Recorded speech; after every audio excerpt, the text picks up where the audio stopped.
안녕하세요. 수학과 성경의 특별한 만남을 강의하고 있는 이동학 교수입니다. 자, 오늘은 수학적인 언어는 무한급수인데요. 그 무한급수를 통해서 유한으로 무한을 가늠하자. 야, 유한을 통해서 무한을 가늠하자?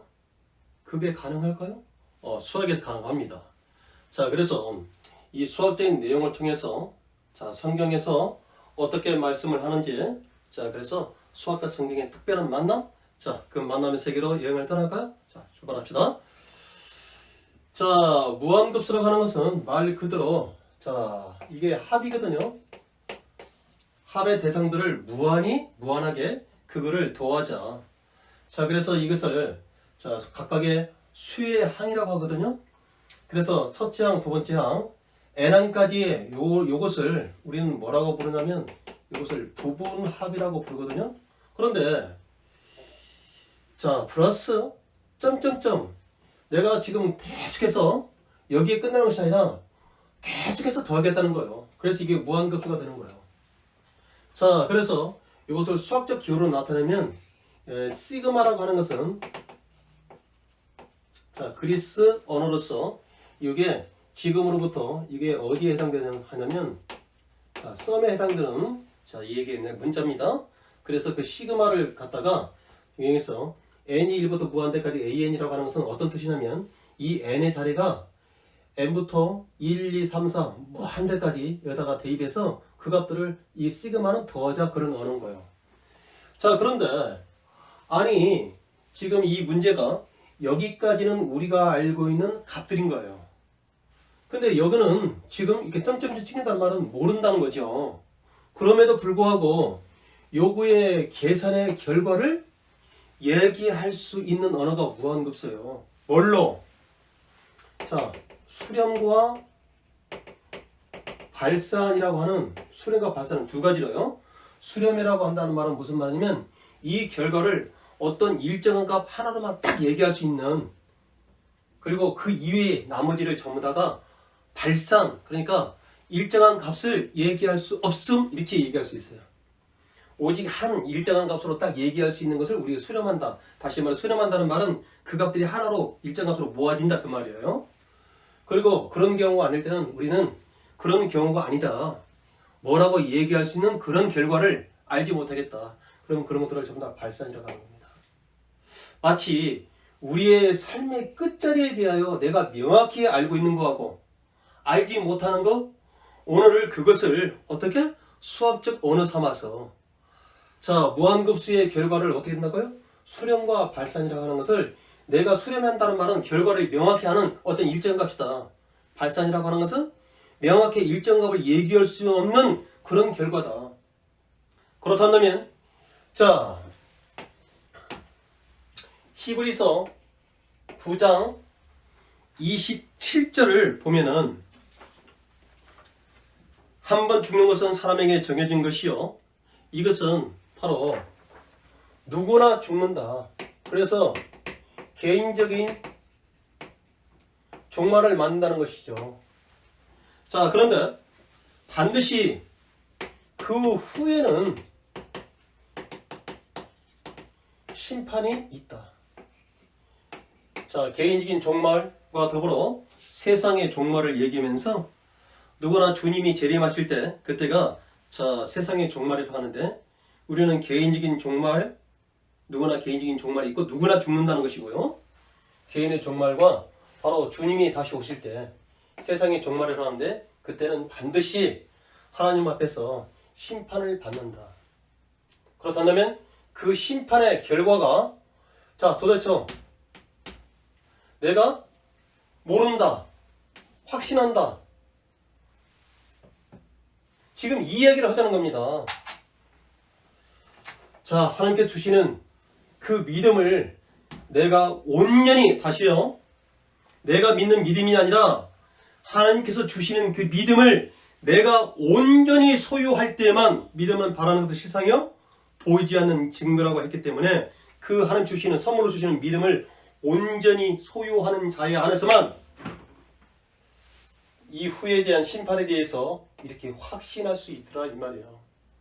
자, 이와 같이 학생들이 무한급수라고 하는 내용을 정확히 한다고 한다면 여기에 결과에 대해서 수렴한다고 하는 일정 값을 갖는 것, 그 값을 구하거나 그렇지만 발산이라고 하는 것을 얘기할 수 있는 것처럼 비록 우리가 유하는 삶을 살지만 누구나 한 번 죽는 것은 사람에게 정해진 것이요. 누구나 죽는다. 그렇지만 모든 사람은 죽는다. 그러나 세상에 종말이 왔을 때 주님이 오실 때는 그런 말미암아 살아가는 삶의 그 족적들에 따라서 우리는 반드시 그 행위대로 심판을 받는다. 그 심판의 결과가 어떤 것인지를 우리는 확신할 수 있다는 겁니다. 그런 얘기를 지금 수학과 성경에서 특별한 만남에서 하겠다는 겁니다. 자, 그렇다면 먼저 수학적인 내용을 먼저 정리하고 나서 자, 성경적인 이해로 올라가 봅시다. 자, 그러면 현재 여기까지는 우리가 부분합이라고 하는 것은 내가 알고 있는 대상들인 거예요. 자, 그래서 우리는 이것을 앞으로 성경에서 얘기할 때는 이것을 유한의 삶이라고 얘기할 수 있어요. 그렇죠? 그래서 누구나 정해진 사람에게 정해진 자, 생애 일생. 자, 그래서 다시 이제 수학으로 들어갈까요? 자, 각각의 요 항들이 어떻게 해서 발생했는지 우리는 그것을 일반항이라고 하는데 그 일반항이 어떤 일반항인지를 우리가 반드시 구해야 됩니다. 자, 이것을 이렇게 한번 얘기할까요? 자, 이것을 지금 수학과 성경의 특별한 만남이라고 하는 것은 이와 같이 수학적인 내용을 어떻게 말과 글로 나타내서 수학적으로 의사소통을 하자는 거예요. 그래서 의사소통에 자, 어떻게 하자냐면 이 일반항을 수열해서 이 무한급수 일반항을 어떻게 지금 의미를 표현하냐면 우리들의 각자 삶의 방식이다. 아니 무한급수가 어떤 문제에 따라서 요 일반항은 그때그때 다 다릅니다. 그래서 제가 그것을 각자 삶의 방식이라고 이렇게 비유를 한 겁니다. 자, 그래서 그들이 자 일반항을 구해서 그 일반항에다 n 대신에 1을 자연수 1을 집어넣으면 첫 장이 나오고 1을 집어넣으면 두 장이 나오고 n을 집어넣으면 n번 장이 나오는 것 이런 뜻입니다. 그래서 모든 항을 대표할 수 있는 항을 일반항 이렇게 얘기합니다. 자, 그래서 이와 같이 합의기호 시그마를 통해서 k는 1부터 n까지 뭐 인덱스를 k만 들어온 것이 아니라 시그마 자 i는 1부터 n까지 ai 이렇게 표현할 수 있어요. 여기다가 어떤 의미를 부여합니까? i 대신 1부터 2, 3, 4, n까지 대입한 다음에 그 값들을 더하라 그러면 이 말이잖아요. 그래서 반드시 이 부분합을 구해야 된다요. 그렇다면 이것을 어떻게 얘기할 수 있어요? 우리가 한정된 그 삶, 일생 동안 요 삶에 일생 동안 우리는 반드시 우리가 살아가는 방식이 있잖아요. 삶의 방식대로 걸어온 발걸음의 합 발걸음들을 쫙 모아놓은 거라고 이렇게 비유할 수 있죠. 자, 그래서 그 부분합이 바로 부분합에 대해서 리미트 값을 우리가 구하는 겁니다. 그래서 요거의 결과를 그대로 여기에서 이야기하면 되는 거예요. 이 값이 예를 들어서 3이라는 값으로 나왔다 한다면 우리는 이 값을 여기다가 3이라고 이렇게 얘기할 수 있고 이 값이 일정 값을 갖지 않고 그런 것을 발산이라고 했잖아요. 여기서 읽혀지는 내용들을 그대로 여기서 그대로 기억하면 된다. 바로 지금 무한급수라는 수학적인 내용은 바로 이런 겁니다. 첫째, 우리가 일반항을 구하자. 일반항을 통해서 자 부분합을 구하자. 부분합을 통해 부분합에 대한 극한값을 구해서 그렇잖아요. n번까지 더했는데 이것은 무슨 말입니까? 그 대상을 더 무한히 연장시켜 더하자 그런 의미잖아요. 그래서 이 리미트라고 하면서 샌드 더 보내자 이 말인 겁니다. 그 대상들을. 그러면 이렇게 얘기가 되는 거죠. 자, 그래서 여기에 극한의 결과를 그대로 여기다가 옮겨서 얘기하면 되는 겁니다. 그러면 여기에 수렴값은 여기에 수렴을 얘기하는 것이고 여기에 발산은 여기에 발산을 얘기하는 것이죠. 그렇다면 우리가 이것을 어떻게 비유할 수 있다? 바로 무한대 앞에 섰을 때 이 무한대 앞에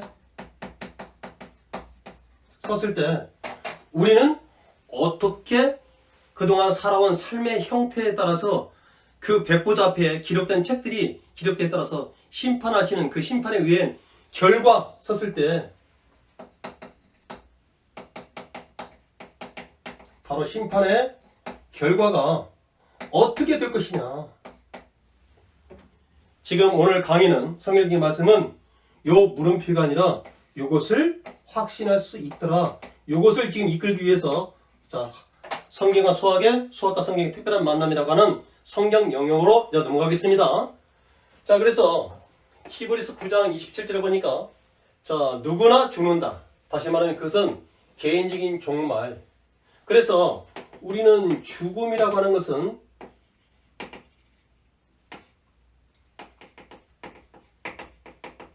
자 영혼과 육의 분리, 성경적인 죽음이라고 하는 것은 영과 육의 분리. 이쪽에서는 자고 있지만 저쪽에서는 깨어나는, 잠잔다고 얘기하는 것은 바로 그럽니다. 이쪽에서는 잠자는 자이지만 저쪽에서는 깨어난 자다.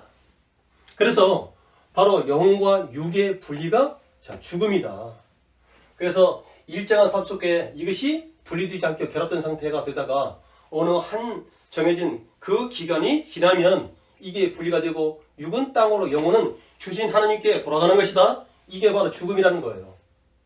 그런데 반드시 이와 같이 개인적인 종말이 있지만 반드시 그 종말과 종말 사이에는 세상의 종말이라고 하는 파루시아 주님이 오시는 세상적인 종말이 있다는 겁니다. 그 종말에는 누구나 예의 없이 하나님의 보좌 앞에 서서 내가 삶의 그렇죠?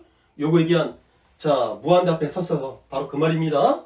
바로서 심판의 결과에 대한 것들을 기다리고 있어야 됩니다.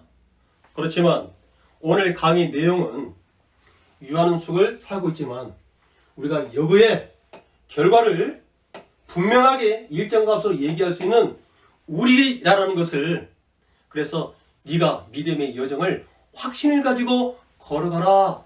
오늘 목적은 바로 그 말인 겁니다.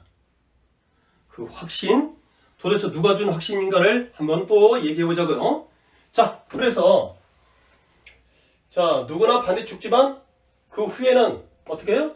하나님 앞에서 심판을 받는다. 그러면 전도서 12장 13절에서 14절 여기에는 모든 사람의 본문이 있고 여기도 심판을 얘기하고 있습니다. 그렇다면 모든 사람의 본분이라고 하는 것이 뭔지, 하나님을 경외하고 하나님의 그 여호와를 경외하고 하나님을 경외하고 그의 하나님의 명령들을 지키는 것이 모든 사람들의 본분 도리래요. 그래서 하나님께서는 모든 행위와 은밀한 일을 선악간에 심판하신대요. 어떻게?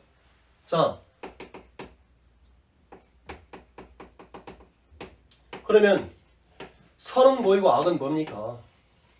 아니 모든 사람의 본분이라고 하면서 하나님을 경외하고 하나님의 명령을 지키는 것이 그게 바로 선인 거예요.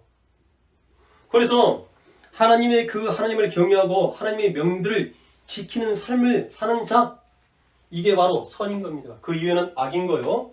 그래서 선악간에 어떻게 된다고요? 심판하신대요. 그렇다 한다면 우리가 그 심판을 대해서 모든 사람의 본분, 반드시 우리가 그의 각자의 삶의 방식이고 있을 동안 삶의 방식대로 걸어온 발걸음들이 어떤 발걸음이 되어야 된다고요? 하나님을 경외하고 하나님의 명령을 지키는 삶의 발걸음이 되어야 되고, 각자 삶의 방식이라고 하는 것은 반드시 어떤 방식이어야 된다고요? 바로 하나님이 주인이 되는 삶의 방식이 돼야만 된다 그 말이에요. 내가 삶의 주인이 아니라 하나님이 나의 삶의 주인이 되고 일생 동안 그 주인이신 그 하나님과 동행하는 삶의 발걸음이 되는 그런 모든 발걸음이 합의됐을 때만, 내가 무한대 앞에 섰을 때 내가 심판의 결과가 뭐라고요? 이렇게 물음표가 아니라 느낌표. 그래서 선악간에 심판을 받는다. 그렇다면 자, 전도서 11장 9절입니다. 여기는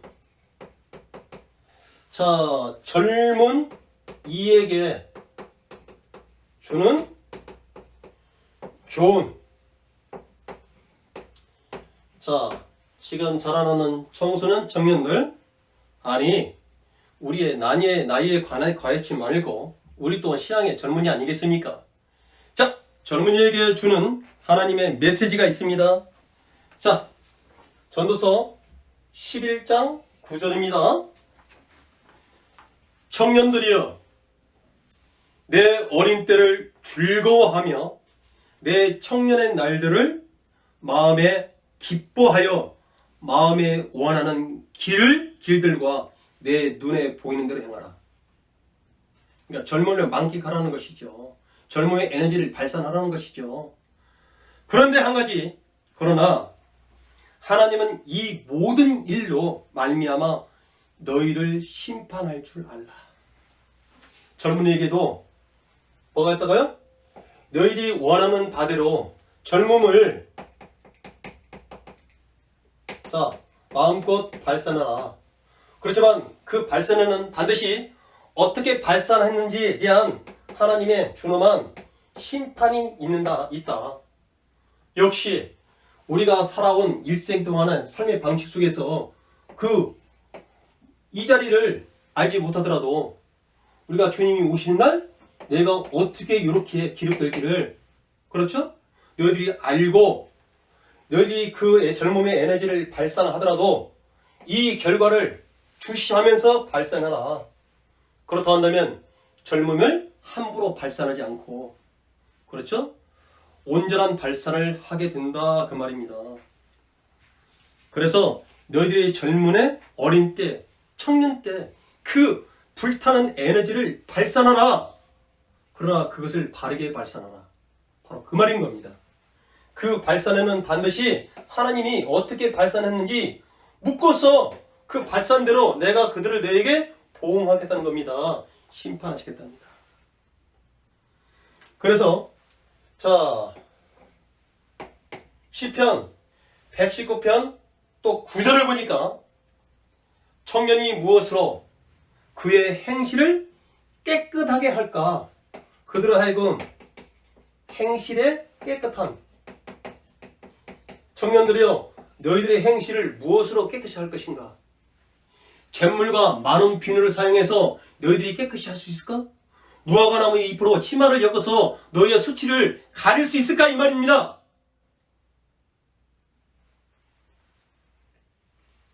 잿물과 많은 비누를 사용하더라도 너희 죄악이 내 앞에 그대로 있더라.